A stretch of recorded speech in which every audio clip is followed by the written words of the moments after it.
¿Cómo están? Muy buen sábado para todos ustedes. Bienvenidos, como siempre, el punto de encuentro aquí en Identidad, el programa de todos los docentes privados de Córdoba y de la familia. Y hoy realmente con un programa que hemos preparado muy especial, porque vamos a hablar de solidaridad, vamos a hablar de donación de órganos y vamos a hablar del trasplante, de cómo se vive toda esta situación y el largo camino que muchas veces resulta para una familia. Es por ello que me voy al encuentro con los invitados de hoy. ¿Cómo les va? Bienvenidos. Hola. ¿Cómo están? ¿Qué tal? Bueno, muchas gracias a los tres por venir. Nos acompaña aquí el doctor Martín Barrabino, que es médico hepatólogo.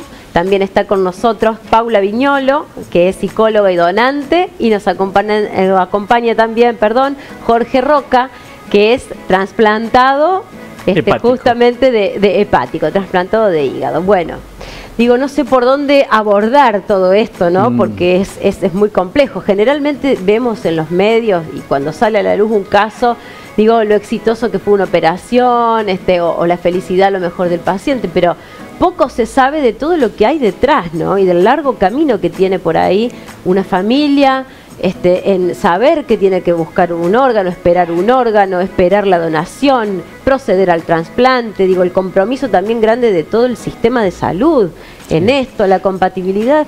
¿Cómo lo describirías, doctora? Bueno, siempre lo primero que uno tiene que tener en cuenta es que el trasplante hepático es la última herramienta médica que tenemos los médicos para intentar rescatar una enfermedad crónica o aguda en su etapa que si no tenemos trasplante el paciente va a fallecer. Si es la última herramienta, la última posibilidad para solucionar un problema médico. Y ese tiene que ser claro, porque no es una indicación que se tome al hacer, bueno, o lo opero o lo trasplanto o hago. No, el trasplante es la última herramienta que tenemos para solucionar un problema en una cirrosis, en una enfermedad renal crónica, en una enfermedad de su páncreas, en una enfermedad cardíaca. No tengo otra alternativa más que llevarlo a trasplante o la enfermedad va a cursar a su final, que es la muerte del paciente. Entonces, por eso es tan crítico, digamos, el trasplante. Claro, ¿no? Y tan importante, ¿no? Y pienso, ya me contarán ustedes, ¿no? En primera persona, en los tiempos también. En tu caso, Paula, sos donante de un riñón. ¿Cómo es la historia, digamos, de poder haber decidido donar un órgano? Y es algo muy emocionante porque es una decisión que vos das para el otro, es un dar, es una entrega de amor, puramente de amor. En mi caso es a mi hermana, que es su segundo trasplante, porque su primer trasplante fue la donante de mi mamá, y bueno, se llegó. El único problema que había era que la sangre no éramos el mismo tipo de sangre, pero el doctor ya nos había noticiado de que ahora ya se hacían trasplantes con distintos tipos de sangre, que es una noticia buenísima. Claro. Y no limita tanto las posibilidades. Lo que vivieron ellos es una situación de trasplante renal de lo que se llama ABO incompatible, o sea, con diferentes grupos sanguíneos se puede trasplantar. Eso en otros órganos es mucho más difícil, pero en riñón ya está probado, mostrado, y el equipo donde su hermana se trasplantó está altamente entrenado en esto, ¿no? Claro. Sí. ¿Y cómo fue la decisión? Y la decisión es algo que ya estaba como instituido en mi familia, sí, porque mi mamá ya nos había como forjado eso de que era natural, estaba naturalizado el tema de la donación. A nosotros familiarmente era como que era increíble no pensarlo como algo posible. Claro. ¿Se explica? Sí, sí. Era como que era el camino a seguir, no hubo duda. Muchísimas familias, ¿no?, tienen esta concepción, de que cualquiera de nosotros nos imaginamos, en una posibilidad de trasplante y poder ser donantes. Muchísimas familias tienen ya esta concepción. Y te pregunto, Jorge, en tu caso, sí, vos, ¿cuánto tiempo, cómo fue tu historia? A raíz de una hemorragia digestiva en el año 2011-2012. Sí. Bueno, me internaron porque era terrible la hemorragia y de ahí me detectaron que tenía cirrosis. Pero una cirrosis que no sabíamos cuál era el origen, porque, o sea, habitualmente uno piensa la cirrosis la relaciona con el consumo de alcohol, ¿no es cierto? Sí. Bueno, y sin embargo no era por eso, sino que es una enfermedad genética.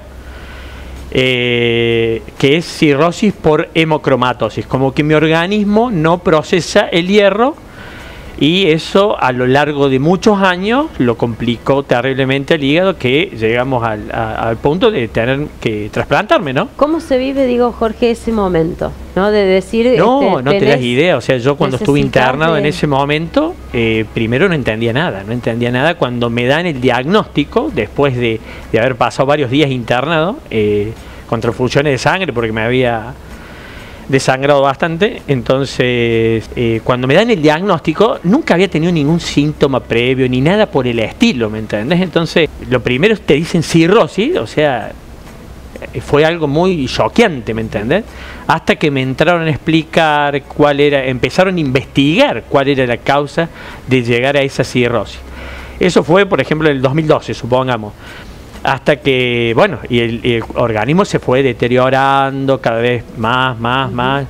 Por ejemplo, hasta que llegamos al punto que en mayo del 2016 entro en lista de espera, y en octubre me hacen el trasplante. Dentro de todo, o sea, sí, no tuve rápido, tanta espera. Pero bueno, sin embargo, hubo unos años al medio que, bueno, era terrible, o sea, porque estaba muy deteriorado el cuerpo. Digo, en un paciente, ¿cómo se maneja? Pues imagínate que te dicen que tenés una enfermedad que si no vas a trasplante vas a fallecer.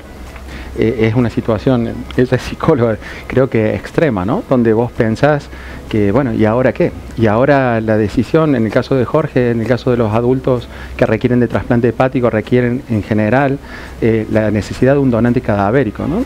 Que aparezca en una terapia intensiva después del diagnóstico de un terapista, el diagnóstico de muerte cerebral, y que lo ofrezca al pool de donantes que el INCUCAI coordina, y que lo ofrezcan para poder ser donante. O sea, depende de un tercero que es el héroe de esta película, ¿no? Tal cual. Los héroes que son los donantes, ¿no? Que este es el punto donde hay que trabajar duro, porque es el único tratamiento médico que requiere de la intervención de alguien externo, alguien que no tiene que ver con el problema. Y si no está este tercero, el paciente, por más que tengas el equipo de trasplante, el paciente en condiciones, yo no puedo trasplantar, no podemos hacer nada. Entonces, depende de la voluntad de alguien que ante la muerte, como dijo ella, este acto de amor, que creo que es el acto de amor y el altruismo más importante que tiene el ser humano sobre la tierra, pensar en el momento más crítico de tu vida, en el final de tu vida, en el final de la vida de un familiar, acerca de pensar en otro, ¿no?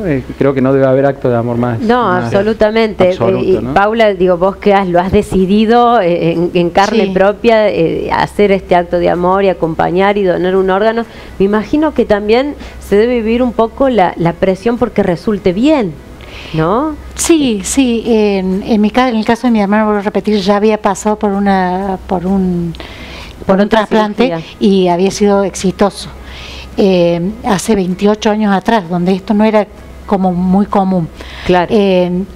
Y aparte yo decidí de corazón y saber que ella iba a ser una persona que iba a comprometerse con este nuevo órgano y con esta nueva vida que yo le estaba brindando, y que ella iba a recibir de la mejor manera, porque el doctor sabe que después del trasplante hay que tener un cuidado especial. Compromiso, sobre todo, de decir, me donaron, o sea, tuve la suerte, la gracia de Dios que me donaron un órgano, y lo tenés que cuidar, o sea, no solamente tomando la medicación, sino que tenés que hacer, suponete, yo por ejemplo, al ser trasplantado hepático, o sea, no tengo que consumir alcohol, o sea, porque lo estaría intoxicando el hígado, es algo muy simple, digamos. Totalmente. Entonces, y bueno, te cuidas, así como el alcohol, te cuidas de todo para estar es muy importante, posible. Doctor, digo, los cuidados posteriores los cuidados posteriores son básicamente los de cualquier ser humano, ¿no? De que deberíamos hacer para no llegar a trasplante,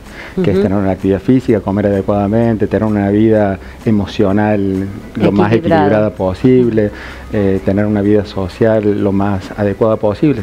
No le pedimos cosas raras al trasplantado. El trasplantado puede tener una vida casi normal, por no decirte normal. De hecho, tenemos trasplantados que son deportistas, que vuelven a tener familia, que vuelven a embarazarse las mujeres, vuelven a una vida laboral adecuada. Jorge sigue trabajando en el banco como en su vieja historia. O sea, son pacientes que vuelven a la vida y que vuelven a la vida ya no enfermos, ya con un órgano nuevo que les permite tener una vida normal. Sí tienen unos cuidados especiales, sobre todo el primer año de vida, y algunos cuidados diferentes, pero que no son mucho más que cualquier ser humano.